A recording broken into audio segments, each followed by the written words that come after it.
Olá pessoal, tudo bem? Bom dia, como é que vocês estão?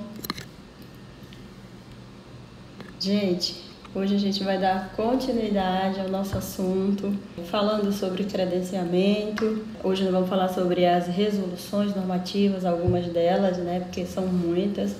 Então nós vamos falar sobre as normas que regulamentam a saúde suplementar no sentido de esclarecer regras claras em relação ao credenciamento, em relação à contratualização entre prestadores e operadoras de plano de saúde, tá bom? E aí, assim, é bem importante, gente, que vocês anotem, tá?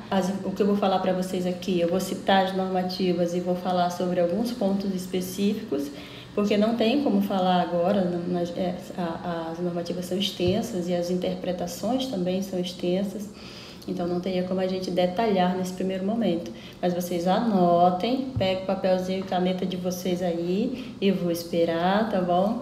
Peguem aí para anotar e depois vocês vão consultar ponto a ponto, tá? Não se limitem exclusivamente ao que eu vou dizer aqui, tá? Nós vamos aprender os pontos principais de cada normativa, mas nós vamos também estudar depois, tá? A gente precisa estar sempre se atualizando.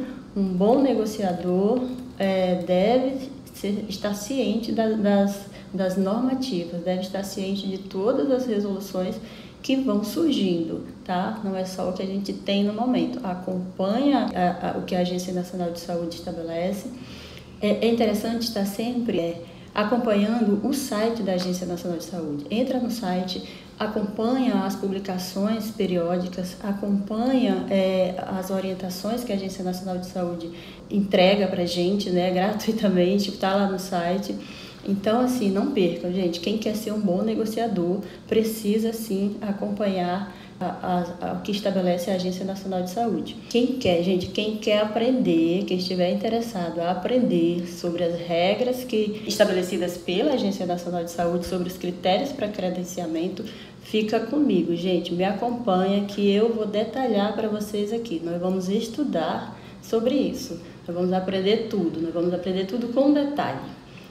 Então, gente, na verdade, esse assunto a respeito de contratualização, nós vamos iniciar da Lei 13.003, tá? Existem algumas leis, algumas normativas anteriores a 13.003 sobre contratos, mas a gente vai iniciar pela 13.003, que é quando ela estabelece a obrigatoriedade do contrato escrito, tá?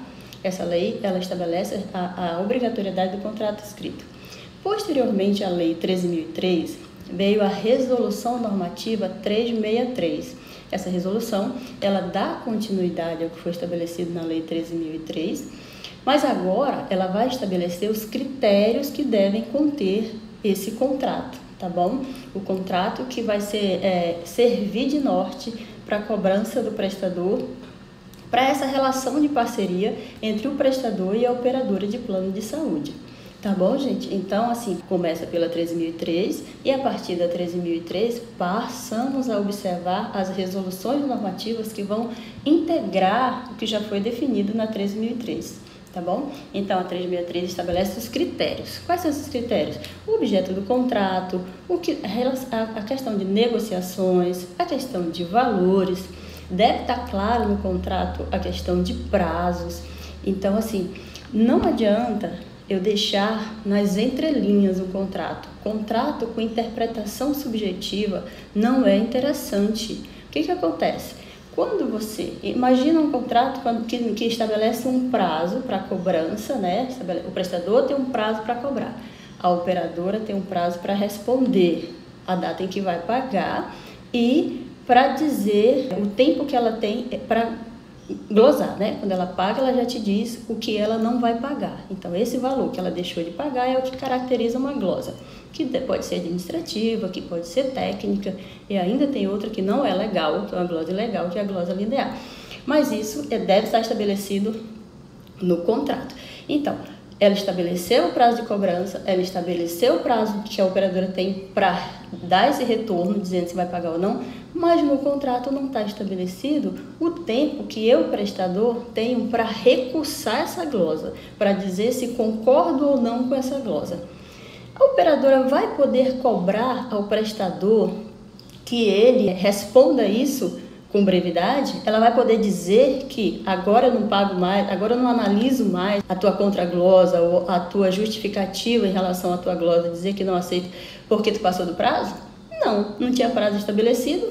Então eu, prestador, estou livre para recursar essa glosa no tempo que eu julgar necessário, né? Da mesma forma, tem todos os prazos. Imagina, tem o prazo para cobrança, tem o prazo para a operadora me responder se paga essa cobrança ou não, e tem o prazo para eu, enquanto prestador, recursar essa glosa. Mas não tem o prazo para a operadora responder esse meu recurso de glosa. O que é que vai acontecer? A operadora vai responder no tempo que ela julgar necessário. Eu, enquanto prestador, vou poder cobrar uma resposta imediata da operadora? Ou vou poder limitar um tempo? Não. Agora, eu, prestador, não tenho respaldo para isso. Por quê? Porque não está no meu contrato um prazo estabelecido. Então, não adianta deixar nada nas entrelinhas. Entrelinhas de contrato só causa dúvida e causa desgaste. E numa relação de parceria, porque contratualização entre prestador e operadora de saúde é uma relação de parceria. Se não existe uma relação de parceria, esse contrato vai ficar frágil, né? Essa relação entre o prestador e a operadora vai ficar muito frágil. E aí a gente vai começar o embate. E dá para ter embate com parceiro? Não dá. Dá para judicializar a questão? Eu, enquanto prestador, vou judicializar uma questão com a operadora? Vai ser desgaste. Então, isso não é bom. Para que isso não aconteça, o que eu faço? Eu deixo claro. O óbvio nem sempre é óbvio para todo mundo. O óbvio é necessário ser dito, tá, gente? Então, não pense que, eu estou escrevendo demais, eu estou falando demais. O que é claro para mim, pode ser que não seja claro para a pessoa que está me ouvindo, tá?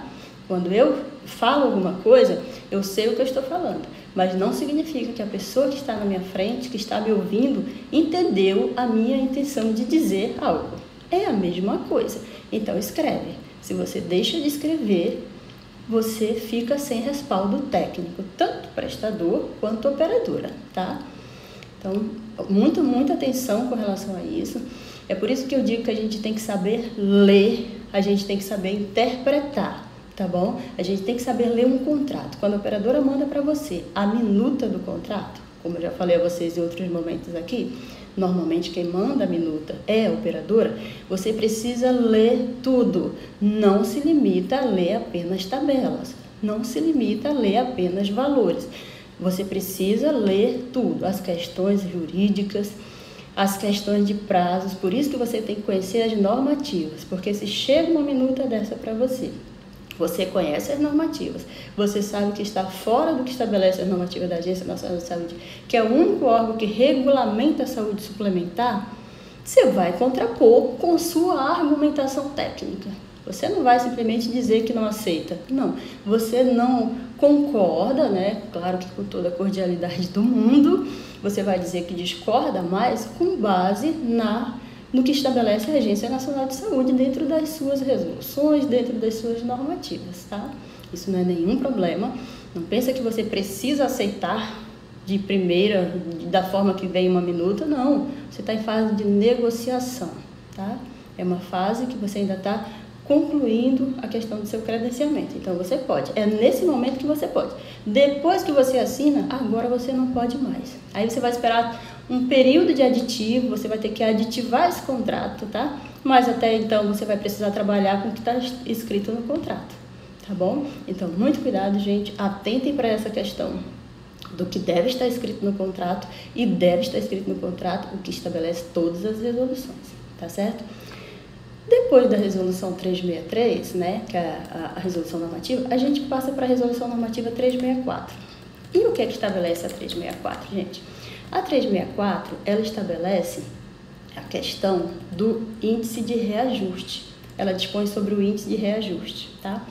E nesse índice de reajuste entra a questão do fator de qualidade, tá bom? Essa 364, na verdade, ela foi substituída pela 436. Tudo que eu estou falando para vocês aqui, essas numerações são de resoluções, tá? Iniciamos pela Lei 13.003, de 2014, fomos para a Resolução Normativa 363, também de 2014, depois fomos para a Resolução Normativa, estamos nela agora, vamos falar um pouquinho da 364. A 364 foi substituída pela 436.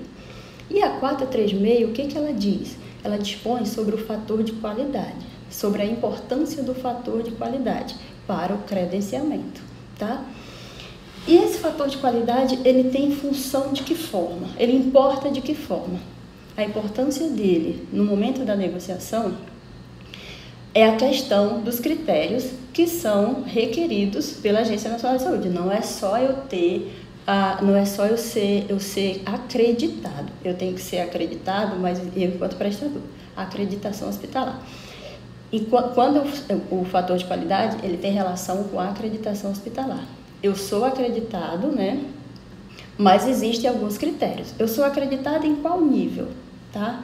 Eu sou acreditado de que forma, tá? Eu tenho quais os programas que eu tenho dentro do meu estabelecimento, eu enquanto prestador. A Agência Nacional de Saúde regulamenta tudo isso.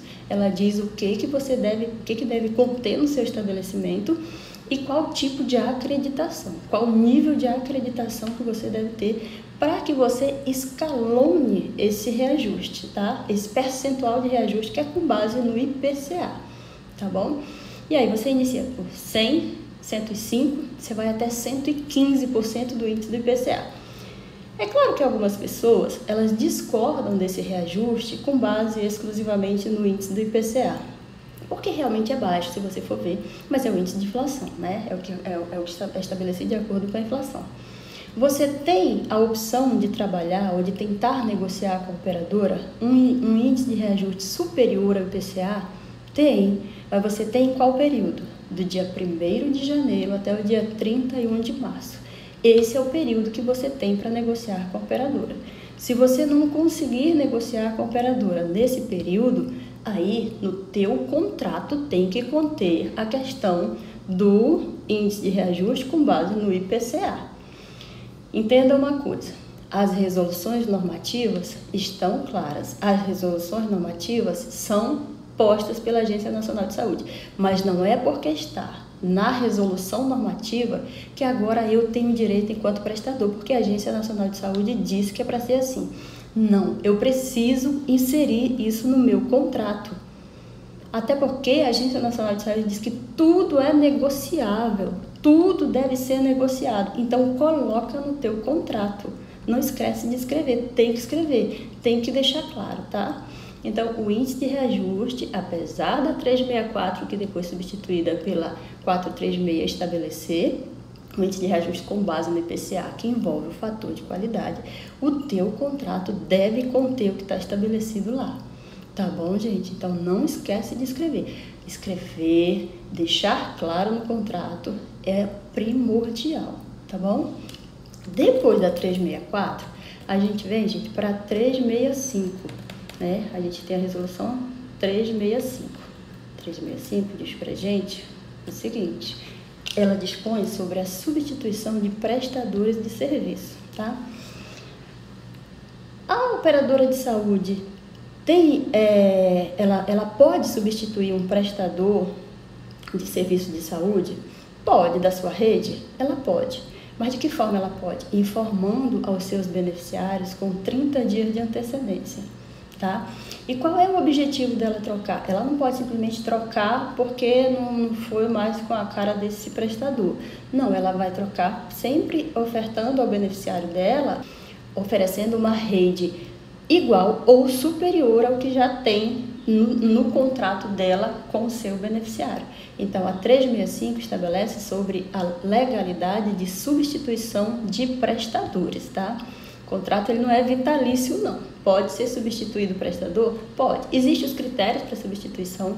Leiam a 365 para entender sobre os critérios de substituição. E aí tem que ser dentro de tudo que está estabelecendo a Agência Nacional de Saúde, tá? Em relação a essa substituição. Então, gente, hoje, era isso que eu tinha para conversar com vocês em relação a essas normativas. Tem muito mais normativas, tem muito mais instruções normativas, tem muito mais resoluções, mas hoje a gente vai falar sobre isso. E vocês não se limitem no que foi dito aqui. Leiam todas as resoluções, mas leiam na íntegra, tá bom? Deixem perguntas, tá? Entrem lá nos stories, sempre que a gente sai daqui, sempre que a gente faz a live, a gente deixa lá nos stories uma caixinha de pergunta para que vocês falem o que vocês desejam falar. Eu já tenho a minha programação para falar para vocês aqui o que eu acho interessante, tá? Eu vou falar para vocês tudo sobre a minha experiência de 11 anos nesse mercado, vou falar tudo para vocês, tudo que eu sei, tudo que eu aprendi, eu vou fazer questão de trazer aqui para vocês. Mas vocês podem deixar caixinhas de perguntas, vocês podem questionar, que os questionamentos de vocês serão respondidos. Ainda que eu tenha uma programação dentro dela, eu vou inserir os questionamentos de vocês, porque eu quero que a gente aprenda, gente. O conhecimento é essencial, o conhecimento é primordial. E você vai se tornar um negociador, um profissional de qualidade, um profissional respeitado no mercado se você acompanhar, se você tiver mesmo conhecimento de tudo que estabelece esse mercado, essa parte de credenciamento junto na área de saúde suplementar, tá bom? Então faça os questionamentos de vocês, tá? Eu estou sempre à disposição e até o próximo encontro, tá, gente? Um abração para vocês, muito obrigada a todos que estiveram aqui, uma honra tê-los comigo, tá bom? Até o próximo encontro nosso. Beijão para vocês, tchau!